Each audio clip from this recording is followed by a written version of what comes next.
Check. Mic check. So what's it all about? Where are we gonna run? Maybe we can meet up on the sun. Discretion is advised for the blood of virgin eyes while I'm limping on the track with the method. So get the sunblock.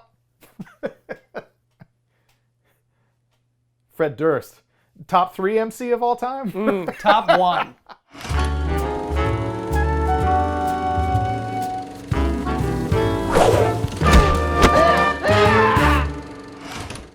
Did you like Limp Bizkit? Was that a Fred Durst? That was I don't know what the fuck you were just doing. So I liked Limp Bizkit. I thought it was a big deal when they came out and their $3 Bill Y'all. Their first album was like unique and cool, and then their second album was Significant Other with Nookie. I did it all for the Nookie. Yeah. They were a big deal. I don't know why, but they were a big deal. People don't remember because they became so awful and because Fred Durst became such a character that they were hugely popular. Yeah. Like you were in a very small minority if you didn't think that they were like a transformational band. Like in 1998, we were like, this is the future of music. This is what happens. The things you like now are not going to be cool in 10 years, guys. That's a great point. Just wait. It happens to everyone. I saw some teenage girl saying that Pulp Fiction is like an awful garbage movie on Twitter the other day, and everybody's like retweeting it. Like, yeah, that movie sucks. I'd rather watch Shrek 3. Fucking all this stuff. And it's just like, this is the generation. This is the future. Oh, yeah. And I'm like, this is how every generation must have felt before that. Yeah. Well, things are only good for that time period. I don't think people realize that there's an expiration date on everything. Yeah. Like there's just the things you love now, the fashion you wear, everything it will be even your philosophical beliefs, your political beliefs. Literally everything will be recycled into something else. Yes. It would just because the people that come after you aren't interested in what you thought was cool. Yeah. Whereas what you just think, because your own narrow perspective, especially when you're like 20, you think that this is objective. Like, Pulp Fiction is objectively a good film and will always be a good film. It will always be cool. It's not cool anymore. It's not cool anymore. And no, of course not. The kids will even argue it's not a good movie. Howdy, fellas. This is a great segue into the movie that we're here to talk about, if you really think about it. Segway Kings? Segway Kings for life, baby. Point Break. Because I think Point Break was and is, to those of us from a certain age, incredibly cool. Point Break was the coolest movie of its time. It came out in 1991. Keanu Reeves, Patrick Swayze, Lori Petty, fucking Gary Busey, my God. Yeah. Great action movie, over the top, stupid, fun, big, and now I bet you kids hate it. Yeah, I don't like it. Yeah, I didn't think you were going to. Is this the first time you saw it? It's the first time I saw it. Oh, well, that's why, you idiot. What are you doing What are you doing watching Point Break for the first time in 2021? What have you been doing your whole life? I don't understand. I don't think I can say it on air. Masturbating? I guess I could say it on air. Crying and masturbating. Yeah. Climaxing. Howdy, fellas. Here's the thing I wanted to start with. The question I asked to you is, are we going to really discuss this film on like a filmmaking level, or are we just going to have fun? Because there's two sides to this coin, and it's very obvious.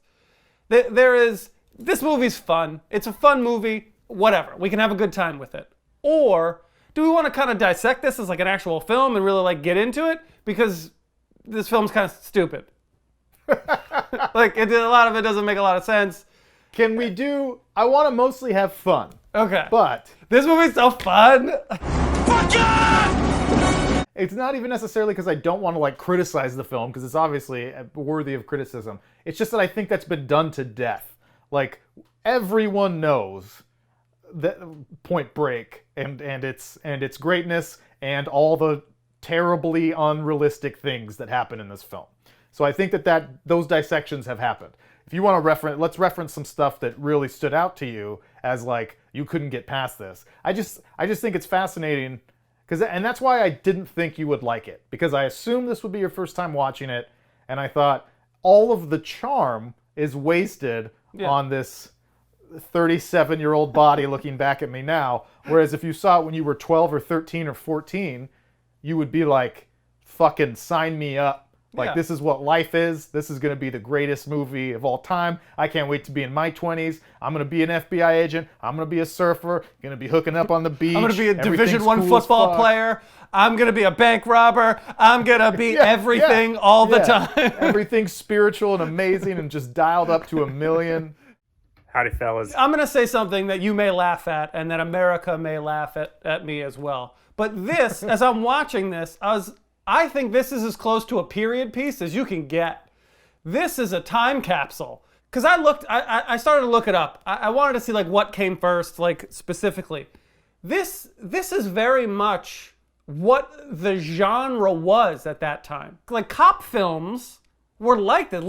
This had a Lethal Weapon vibe. This had 48 Hours vibe. This had Beverly Hills Cop vibe. This felt like an 80s, and this is 91, so it's like the 80s, to quote an Ev Duran. Yeah, we're back. An 80s thing. Like, this is like the end of an era of what it felt like to have a cop film. Everything about this film is like a cliche, but it's not just this film. That's what I was like, is this where it originated from? Or like, no, this is just the long line of a history of like cop films. This is what it was. Like, this was serious cop films at that time. So it's hard to judge it from 2020, because if you make this film today, it's nothing like that. Bodhi, do you have any idea how many people you've killed? How many laws you've broken?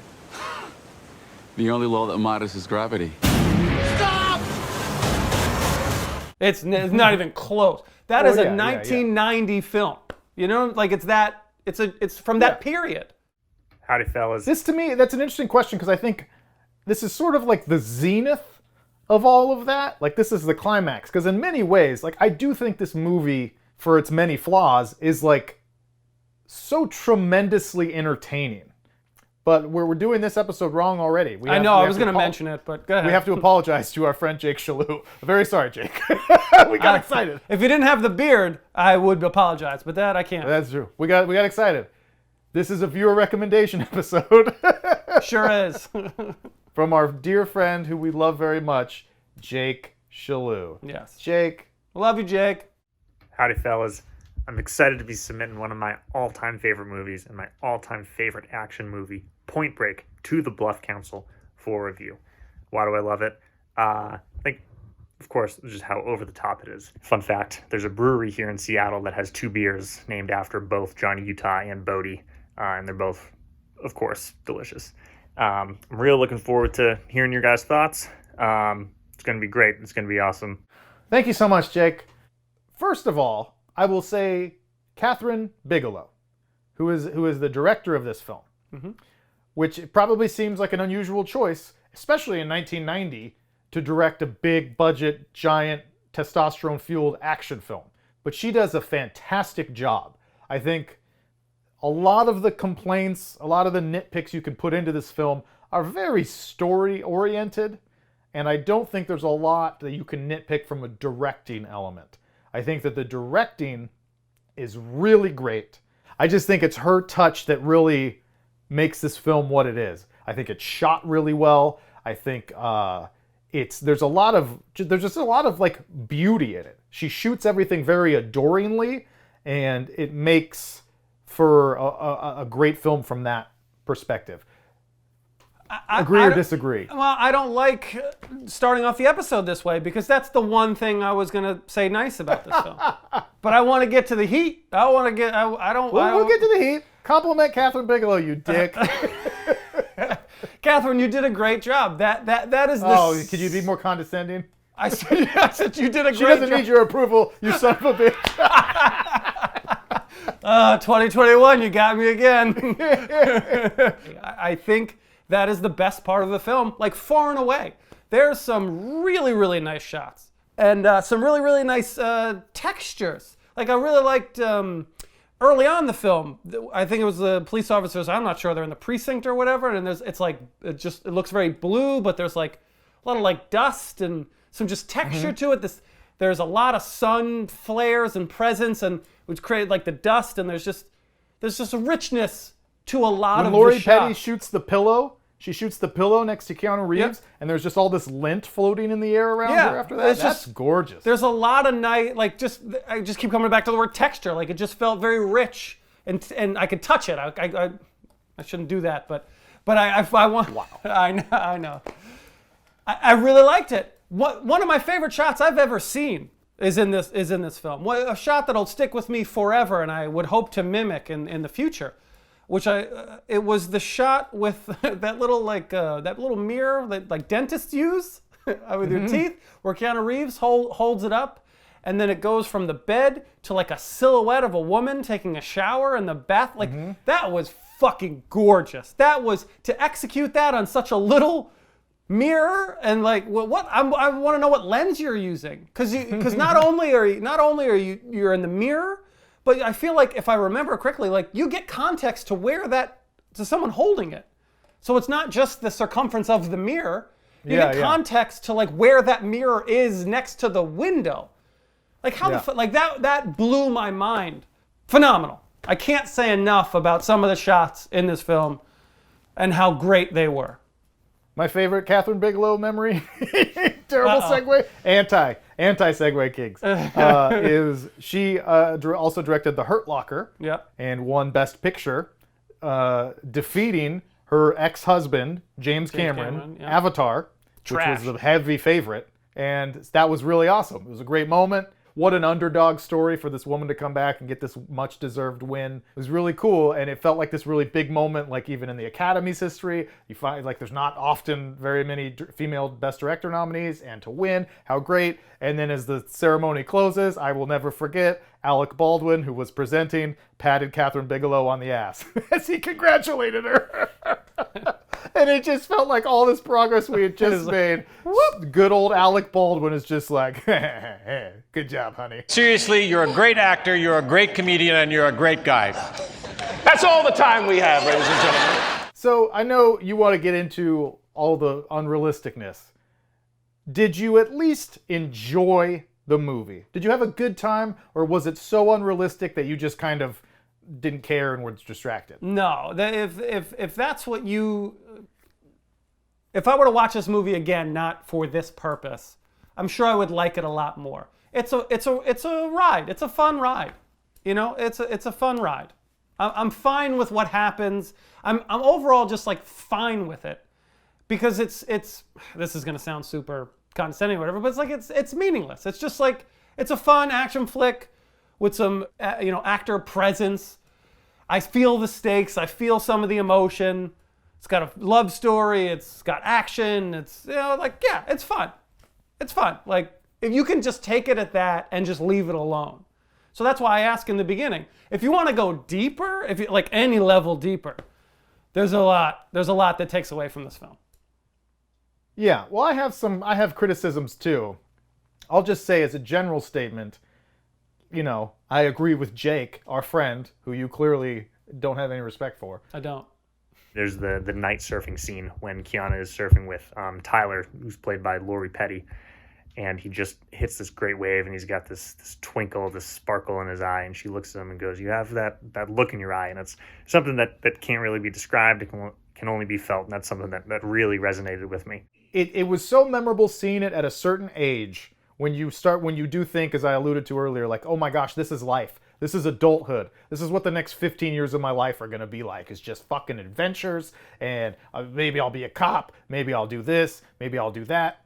But so it's such sensory overload, the way we talked, I think, a little bit about White Men Can't Jump, where it's just like violence and fights and boobies and surfing and skydiving, and it's just fucking football and tackling each other in the ocean. Homoeroticism, like it's all this stuff that at 13 we all thought, is this going to be part of my life? But both Johnny Utah and Bodhi, and they're both, of course, delicious. While there is so much unrealistic stuff to this movie and stuff you're just like, that would never happen, I still think within that, in addition to just Kathryn Bigelow's very good direction, I think there's a lot that works and that is really good. I think the general notion of cops got to go undercover to infiltrate this gang and becomes close with them, seduced by them is good. Like, that's a very good construct to do. The strength of this film, as it goes to me, is the performance of Patrick Swayze, who I think is fucking pitch perfect. I think he could not be better. Looking at Patrick Swayze, it's tough to not compare his performance in Point Break to his performance in Roadhouse, just in the sense of, both characters he plays has this transcendental spiritual approach to everything he does in his life. But he's able to like really take care of himself and really handle himself, when stuff gets going. As we watched it, we were talking about how we just watched Ghost recently. Like, Ghost is a great movie. It's a great time. But he's like such kind of a soft man in that. And he's kind of a soft man in Dirty Dancing. He's a dancer. Roadhouse, which Jake brings up, is a fucking awesome, badass movie. But he's even kind of pretty and clean cut and skinny. Like, this is a role where he's got some 5 o'clock shadow. And he's a little rugged, and he's a little more like rough machismo. And I think that he crunchy. Really, like, I disagree with that. He's still like, no, I think he really we're all embodies one this with role. the He's really earth believable. Swayze is better than Keanu Reeves, better than anyone probably in the film. You think the performances are good? I didn't say that. Okay, because I'll tell you what I think. I think the performances are bad. I think, and I don't know whose fault this is. I don't know if it's the director. I don't know if it's the actors. But this is the most... I know whose fault it is. overperformed film from a actor standpoint that I've ever seen. Everything is so like over the top. Everything is so performative. There's a lot of this film that felt super heavy-handed, just in like a bad way, in a distracting way, so much so that I thought I was watching a South Park episode at sometimes. Like, it just felt that over the top. Let's go, people. We've got another rich black guy. I want him humiliated and dragged through the dirt, and I want it done by the books. Like, John C. McGinley, I think is the best actor in the film. I think he does a very good job of being an over-the-top, sort of like caricature of what a police captain would be. No! Let me tell you what you've produced. Over the last 2 weeks, you two have produced exactly squat! Everything is a trope, everything is a character, everything is over the top. It was a lot. I don't disagree in theory with that, but I think my argument would be that when the whole movie is dialed up to 1,000, like that's the whole point of this movie, is that everything is its most extreme version. Like every action scene is the craziest thing that's happened, and so it makes sense that the performances would have to be dialed up a little bit because it is kind of this performative, crazy big thing. I disagree. Dial down the performances and you'd have a much richer story. It takes away from what's actually happening because it's just so important, and everything is this is the biggest case of our whole lives, and this is what if you dial all that back. It makes it a little more in hindsight. I didn't notice this when I was 13 because you're just like, this is real life. But in hindsight, to me, it makes it a little more self-aware that it's almost leaning into that bigness, that grandiosity. I think I would counter that. I think Swayze's performance is not super over the top. I think Swayze's performance is pretty darn good and realistic. There's a couple lines that make me chuckle, like, back off, war child, seriously. That line always makes me crack up. And I think Busey's performance is really, really good. I think this is the first thing I think of when I think of Gary Busey pre... You get me quick. He brings he's very endearing in this character. I think McGinley is obviously dialed up to 1,000,000, even though he's hilarious and fun. Yeah. But that is a clear choice to me about like, this is this kind of movie. We're gonna do that. The biggest point. You can't say that. I just disagree. You can't just say that like this movie's making this choice. What makes you say that? Like, I just think that's. I think they thought they were making a good film. I don't think that they're thinking like, oh, we're gonna really ratchet this up. They made a good film.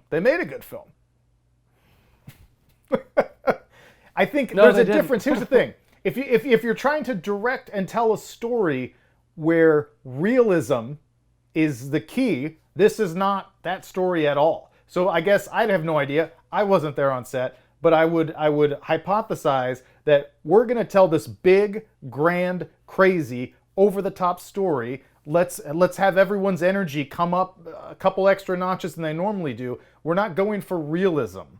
We're not going for subtlety. We're going for like operatic entertainment, popcorn, edge of your seat. Yeah, let's have McGinley, have 3 more cups of coffee. Let's see how crazy you can go. I want you to yell squat like your voice is cracking. Squat! Those have to be choices. You think so? I would think so. I think this is going to be an awkward comparison, but this feels like the same way TV sitcoms are. Like, I feel like that's how they thought at that time. Well, this is what action needs to be. I don't think that they made this conscious decision to be like, we're ramping it up and we're going to make everything seem big. I think that they thought this was nuance at that time, like in 3-camera comedy things. We're like, well, we need a laugh track. What's a show without a laugh track? We have to have that. And now you look back and you'd be like, wow, is that unnecessary? You don't need that at all. I think that they thought they were doing a serious drama. I believe, that's what I believe. And then we look back on it. I think you lose me there. You kind of had me a little bit before, but I don't think anyone here was like, this is going to be a fucking Oscar. No, I don't think that. I don't think that. Drama. But they were taking action seriously. Like, no, this is how we do action films. This is a serious attempt at how we do action. It's an action. It's not quite an action comedy, but it's a popcorn action movie. There is a level of self-awareness to it that I pick up on. I disagree. I don't think it's like we're trying to sincerely make like this thoughtful action movie. It's like, no, this is fucking, let's go nuts. Let's have fun. Like, it's just dialed up. It's like a Fast and the Furious movie today. What do you compare it to something today? Well, that was another point I wanted to talk about is like, I wish, like, what movies are these today? I don't think they exist. It's a little bit like when we talked about Ghostbusters with just like original IP, where it's like, would any studio make a pretty good budget action film that's of original content today? Like, I don't know what that is. You have to think, because of the overtop nature of everything, sure, it's the Fast and the Furious movies, but those are like products now more than anything. Those aren't hardly even films anymore. Like, they're just like, those have transcended what maybe the original movie was meant to be. Yeah. They're just commercials. I don't know that there is a comparison. Like, I tried to think, what's the last big budget action film that came out that was like a popcorn good time action movie that was original? And I drew blanks. I honestly can't think of what that might be.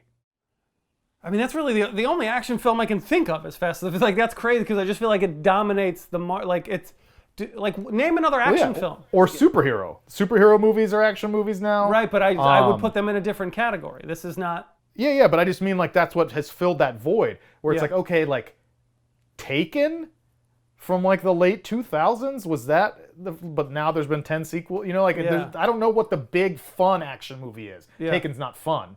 I don't know what is that movie? Like I don't like Independence Day. Independence Day was a big... Yeah, but that would be like a disaster movie, kind of.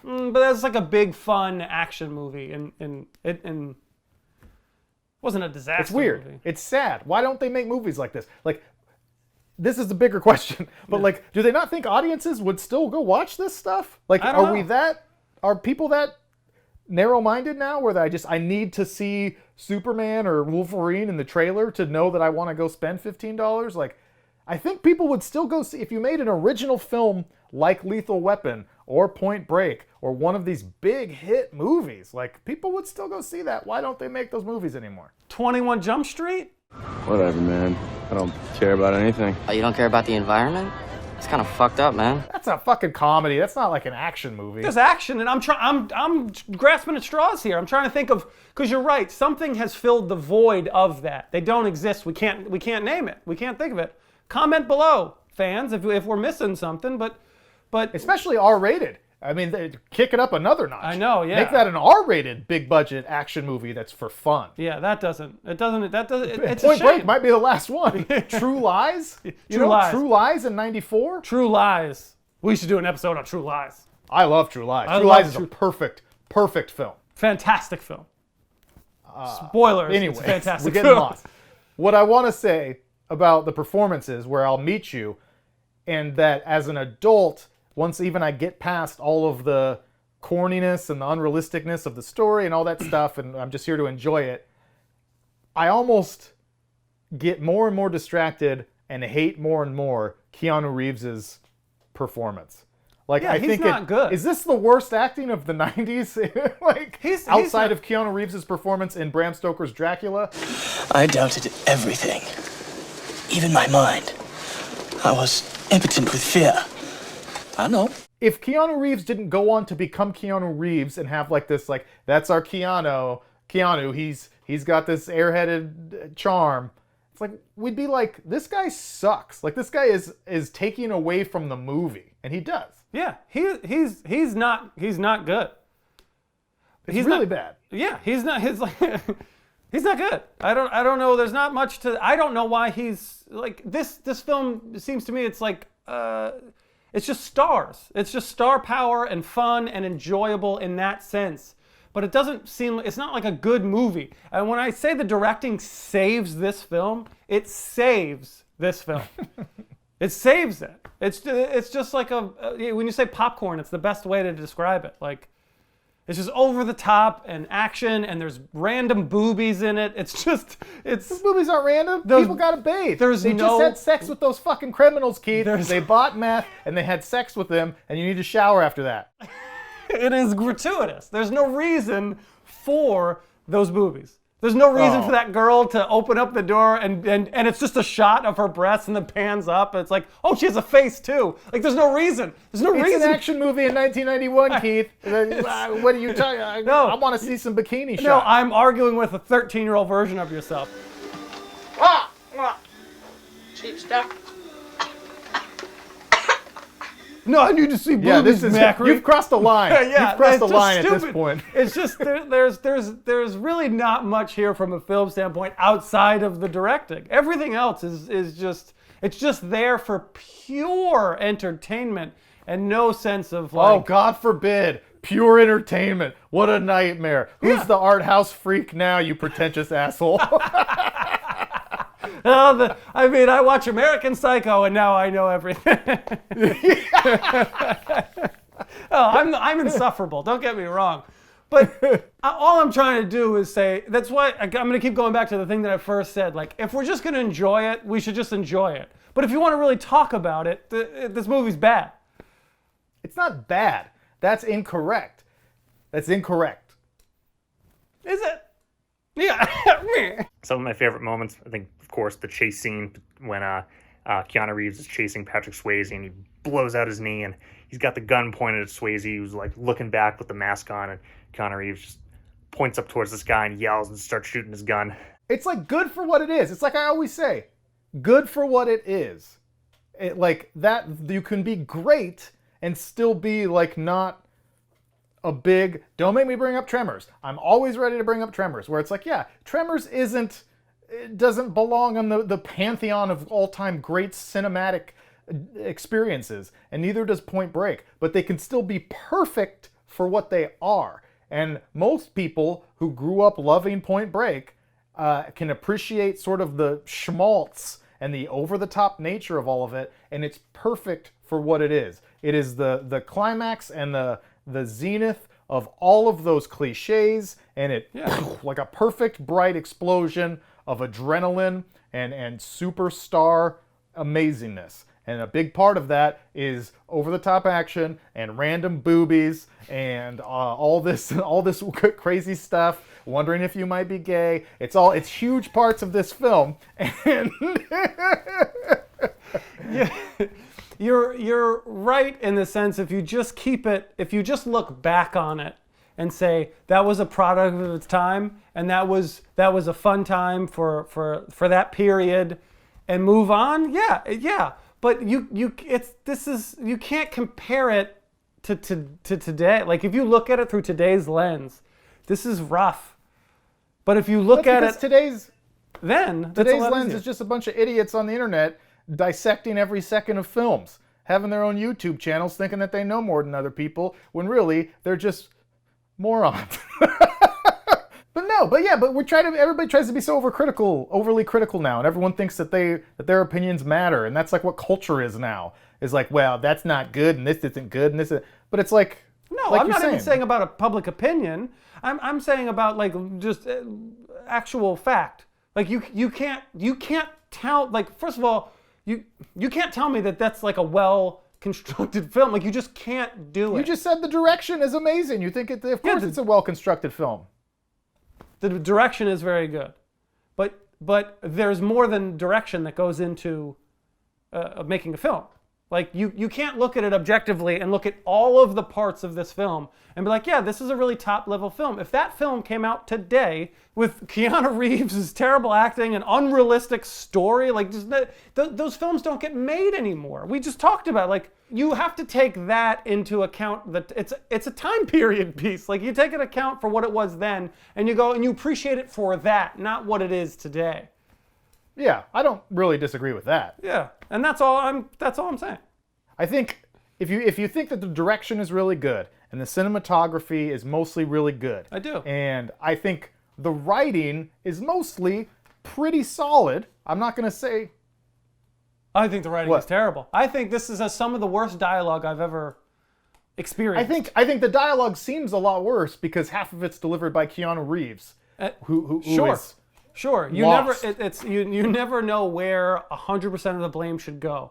But the words that are like, yeah, I think the performances are tough to swallow because they're so extra.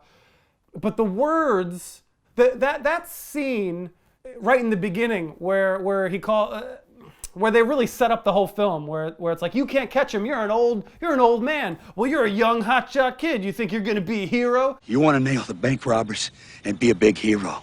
Definitely. You want to save the day again? Like, it was so contrived. It was so basic. It was so unsubtle. It was a hammer of none of this film's supposed to be subtle. It's all part of a bigger piece. But that's a negative. You can't fucking defend that and be like, well, that's what it is. Accept it. That's bad. The fact is, it's fucking it's bad. Not inherent. So anything that's not subtle is bad? This is what you're saying? No, I'm saying this is bad. I'm not saying anything that's not subtle is bad. I'm saying this is bad. So even if it is its intent. That's quite the sentence. That is quite the sentence. Even if it's the intent. Even if the intent of the film is to be not subtle, you're giving it credit.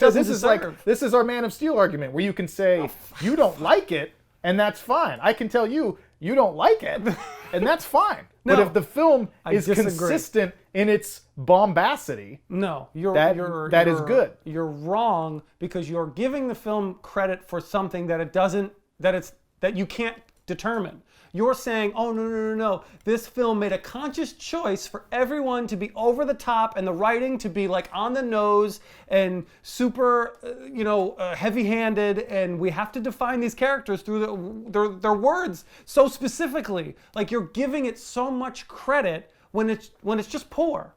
The fact of the matter is it's just poor. And you just need to accept it.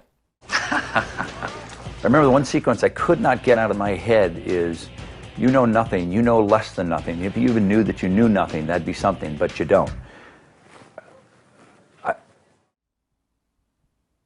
I'm sorry, Jake. I tried. I'm sorry. Yeah, I'm sorry. Can I talk about the stupid things in the story? Can we just talk about, like, the time that he jumps out of a plane without a parachute? That's great. That's a great action idea. If you're making a big action movie, you got to have memorable action set pieces. And that's one a guy jumping out of a plane without a parachute to go down with a gun to get another guy is mind-blowing. That's so cool. Get out of here. Keanu Reeves is the worst cop. I didn't understand the end. I think he's the worst cop ever. He is. You guys need any help? I can't believe you're late to your own raid. What a flake. I didn't really understand the end, where he's a fugitive, clearly, and then he gets his partner killed, and then just skydives his way Like, how does he get to how does that erase itself by the end of the film where everyone comes in is on his side? Like, how does that work? But then he just quits again. And then he quits. At the end. Yeah, at the end, and then he lets the quits. guy get away. Yeah. It's like he would be arrested, I feel like, at that point. None of it, and I literally, thank God you brought up the end, And then the final scene, when they're standing on the beach during the 50-year storm, and Keanu Reeves realizes that a cell is, if he arrested Patrick Swayze, a cell is just too cruel. So he lets him go off into the surf, realizing that, or knowing, he's not going to survive surfing there. He's going to die. I don't understand. I think he quits because he knows he would be fired, kind of thing. He's like, because it's like in that moment, he's responsible for 4 deaths at this point. Yeah. Well, it's because in that moment, he's like, you know what? Fucking Bodie was right all along, man. Life's about moments and living and the big wave. Endless summer, bro. I'm gonna let him go. Vio con Dios, bro. And then he's like, I'm done being a cop. Fuck it, they can have it. That's sort of the thing. Is fuck the man. Yeah, I didn't. I'm not saying that part's fine. That was one of my 2 nitpicks that I'm willing to allow. In terms of story. Where I think that the whole ending in terms of how Keanu ends up, he'd be locked up by now. Even if he was held against his will to participate in that bank robbery, after the fact, it's like him and Gary Busey don't go to the jail. They go and get more people killed, including Gary Busey, out in the airport. He murders his You're getting arrested after that for sure. Yeah. So yeah, that part's rough. And then the other thing that a nitpick that I'm comfortable with is I kind of wonder why, Jake, Keith, why was it necessary to make Keanu Reeves, Johnny Utah, give me 2, a famous football player? Why did he have to be famous? Why couldn't he have why did he even have to play football, honestly? But that's the craziest thing is that because it's not even, it's that Matt Leinart or Vince Young or some famous college quarterback who's playing in the Rose Bowl then becomes an undercover federal agent 3 years later.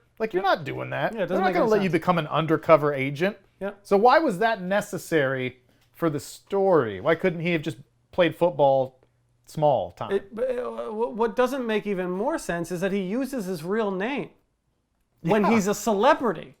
He's been on television before. He played in the Rose Bowl 3 years ago. That's very recent. Not that long ago. and he's using his real name. And just the fact that his name is Johnny Utah. give me 2. What are we doing here? What are we doing? We're going big, Keith. What are we doing? Get out of here. This is a South Park episode. This is a fucking Classic South Park Johnny episode. Utah, baby. But yes, it's a silly thing to have him be a star, because because the other stuff, the corny, unrealistic, over the top stuff, I'm willing to overlook so long as it makes sense in this corny, unrealistic, over the top world. This doesn't make sense in any world because it doesn't serve the story at all that he has to be that level. It's not just that he went to some D3 school and was a pretty good player, and that's what the story needs for him to be able to talk about his parents, and even though that was all fake anyway, blah, blah, blah. But so maybe it wants to drive home that he's this traditional quarterback guy. So you can do that without making him be one of the most famous college athletes of the last 5 years. I think it just goes to show you all of the tropes that they are hitting. He's what kind of a trope is the all-American quarterback? He's a hotshot young kid. Well, how do we know he's this stud? Oh, because he was a big-time football player, and then he just had that one knee injury. I just think they're so heavy-handed with their character development within the dialogue of what these characters say, their backstories that were force-fed, and their performances. No, bigger. No, bigger. You love it. All of it equals not good. All right, anything else? Let's wrap it up. Jake, we want to thank Jake. I do want to thank Jake. Thanks, fellas. I also know I was supposed to say something mean about Keith, but I can't do that. So I actually ran this study again, and all these years later, turns out, still the case. Love you, fellas. Can't wait to see the breakdown. Talk to you soon. Thank you, Jake, for sending the video. Thank you for being our friend. And thank you for agreeing to shave. That means a lot to me. Don't shave, Jake. Don't shave. Everything below the neck needs to go, but everything above. Tune in next week for more grooming tips with Ev Duran and Keith Macri. Shave it all, baby.